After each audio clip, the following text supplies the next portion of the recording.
그래서 일반적으로는 이제 65세 이상의 그 노인에 해당하는 그런 연령층에서만 원래 혜택을 볼 수 있는 그런 제도인데, 파킨슨병의 경우는 이 65세 이하, 즉 연령에 관계없이도 혜택을 받을 수가 있습니다. 이런 노인성 질환의 환자의 경우는 연령에 관계없이 이 혜택을 받을 수 있게 되어 있습니다.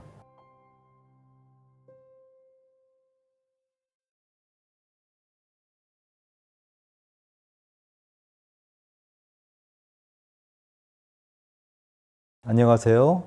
네, 오늘은 요양시설에 대해서 좀 말씀을 드리고자 합니다. 요양시설이란 일반적으로 요양병원 또는 요양원을 일컫는데요. 아무래도 파킨슨병 환자분들의 경우에는 말기로 갈수록 거동이 매우 어려워지고 넘어지기 쉽고 연화장애나 여러 가지 또 의식이 좀 혼미해지고 이런 부분들이 있기 때문에 요양시설에 그렇게 입원을 하시는 경우들이 많은 것 같습니다. 근래에 좀 파킨슨병 환우분들이나 가족분들에게는 상당히 좀 속상할 만한 그런 기사가 올라왔는데요. 요양병원에 모신 아버지를 만나러 간 가족이 평소 대변을 보지 못하는 증상에 대해 걱정하던 중에 그 아버지의 항문에서 뭔가를 발견하게 되는데요. 간병인이 이 환자의 항문에 배변 매트 조각을 집어넣었다고 합니다. 가족은 간병인을 고소했고 경찰은 장애인 복지법 위반 혐의로 간병인을 구속했다고 합니다. 사건의 피해자인 노인분은 파킨슨병을 앓고 있다고 합니다. 기사를 접하신 분들 중에 가족을 요양시설에 모셨다거나 내가 혹은 내 가족이 파킨슨병을 앓고 계신 상황이라면 더 피부로 와닿았을 만한 그런 내용인데요. 어떤 요양병원을 선택해야 될지, 요양병원에서 어떤 구체적인 간병 활동이 이루어지는 게 좋을지에 대해서 제가 좀 설명을 드리고자 합니다.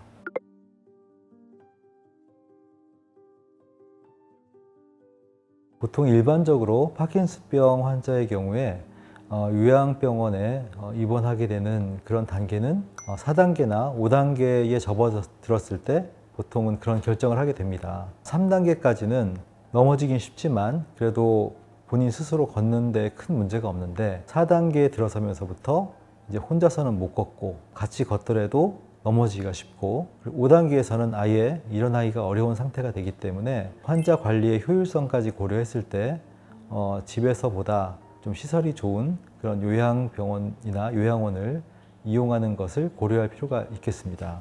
예를 들어서 식사도 중요한데 연화장애가 있는 경우에는 음식을 잘게 썰어서 드시기 편하게 한다거나 연화장애가 심하면은 유동식 같은 것을 우리가 드셔야 되는데 이런 부분이 아무래도 좀 더 그 의사의 관리 하에서 훈련된 간병인이 그런 것들을 잘 서포트를 할 수 있기 때문에 적절한 시점에서 집보다는 이런 요양시설을 이용하는 것이 더 오히려 현명한 선택이 될 수도 있습니다.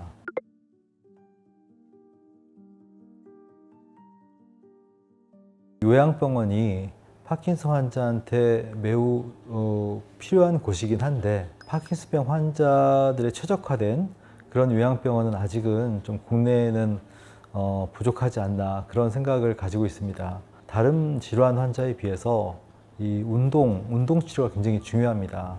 그래서 몸을 계속 움직여야 되고 보행기를 이용하거나 또는 간병인의 도움을 받아서 지속적으로 운동을 할 수 있어야 되는데 이제 환자분들의 안전, 특히나 낙상 사고에 대한 그런 위험 때문에 그런 운동을 좀 자제하는 편입니다. 파킨슨병 환자에 맞는 어떤 재활 운동 시설도 좀 미약한 편이기 때문에 파킨슨병 환자분들이 다른 질환 환자분에 비해서 요양병원의 어떤 혜택을 좀 못 입는 게 아닌가 이제 그런 걱정을 하고 있는데요. 요양병원을 선택을 할 때 재활 운동 시설이 얼마큼 잘 돼 있는지 그쪽에 대한 전문 인력이 있는지가 중요합니다. 근무하시는 그 의사분들의 전공이 다 다른데 파킨슨병에 해당하는 신경과 또는 재활의학과 의사분이 계신지 그것도 굉장히 중요한 부분입니다. 현재 드시고 계신 약 이런 것을 좀 더 그때그때 환자 상태에 따라서 복약 지도를 좀 잘할 수가 있고 환자의 상태를 더 면밀히 체크할 수 있기 때문에 그런 신경과 선생님이 계신지 재활의학과 선생님이 계신지 확인해 보시는 것도 중요한 선택의 기준이라고 할 수 있겠습니다.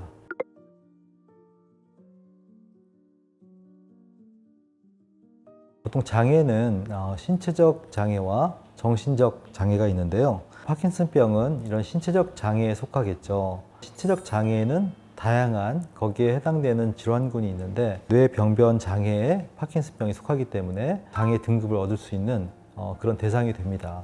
보통 장애인을 우리가 케어할 수 있는 그런 사회적인 복지 제도의 어떤 대상이 될 수 있게 하기 위해서 우리가 장애 판정을 하는데요. 보통 1급에서 6급까지 그 장애 등급이 이렇게 단계적으로 있는데 경증의 파킨슨 환자분의 경우는 좀 해당이 어렵고요. 혼자 거동이 좀 어려운 상태, 이런 정도가 돼야지 실질적인 그런 그 장애 등급을 받을 수 있는 것으로 알고 있습니다. 장애 등급 이외에 노인 장기 요양보험이라는 게 있습니다. 노인 장기 요양보험은 치료와 관리에 있어서 좀 더 도움이 되는 의료적인 도움을 받을 수 있게 만들어진 그런 제도인데요. 요양보호사의 방문이랄지 주간보호센터를 이용하는 거랄지 재활운동기구나 이런 치료기구를 우리가 대여하거나 할인해서 구매할 수 있는 이런 어떤 혜택들이 있습니다. 노인 장기 요양보험이라는 것이 이렇게 보면은 앞에 노인이라는 말이 붙어 있잖아요. 그래서 일반적으로는 이제 65세 이상의 그 노인에 해당하는 그런 연령층에서만 원래 혜택을 볼 수 있는 그런 제도인데 파킨슨병의 경우는 이 65세 이하, 즉 연령에 관계없이도 혜택을 받을 수가 있습니다. 이런 노인성 질환의 환자의 경우는 연령에 관계없이 이 혜택을 받을 수 있게 되어 있습니다.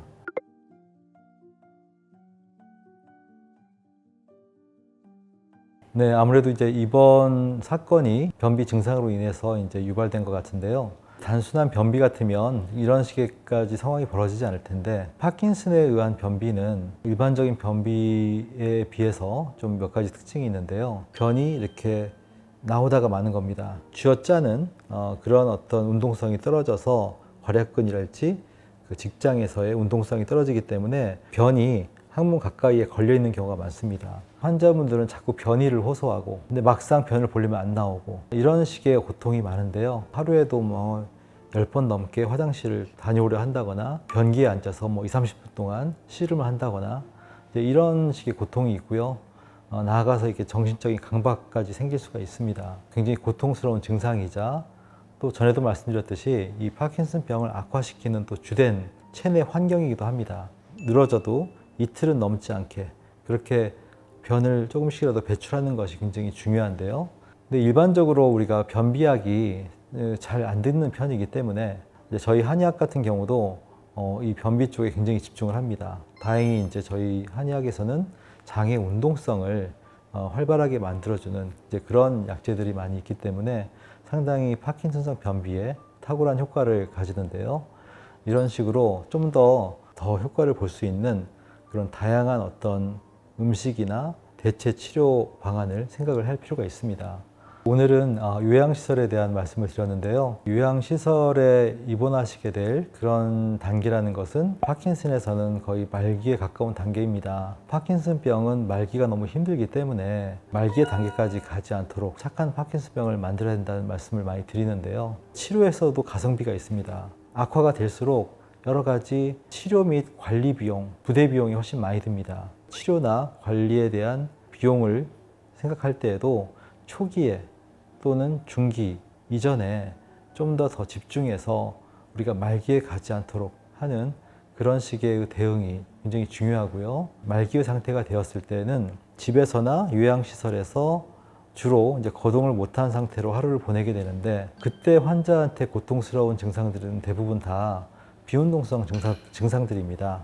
누워있는 상태에서 여러 가지 수면장애나 이런 변비, 배뇨장애, 기타 여러 가지 통증, 연화장애 이런 것들이기 때문에 이런 비운동성 증상을 개선시켜 드리는 것이 환자분들의 고통을 경감시킬 수 있는 방법입니다. 비운동성 증상은 상대적으로 한방치료가 좀 효과가 뚜렷하기 때문에 말기 단계까지 가지 않는 것이 제일 중요합니다만 전 단계에서의 그런 선행치료가 가장 중요하고 부득이하게 말기의 상태까지 갔을 때에는 그런 비운동성 증상을 완화시킬 수 있는 그런 치료 요법을 잘 고민해 하시는 게 좋지 않을까 싶습니다.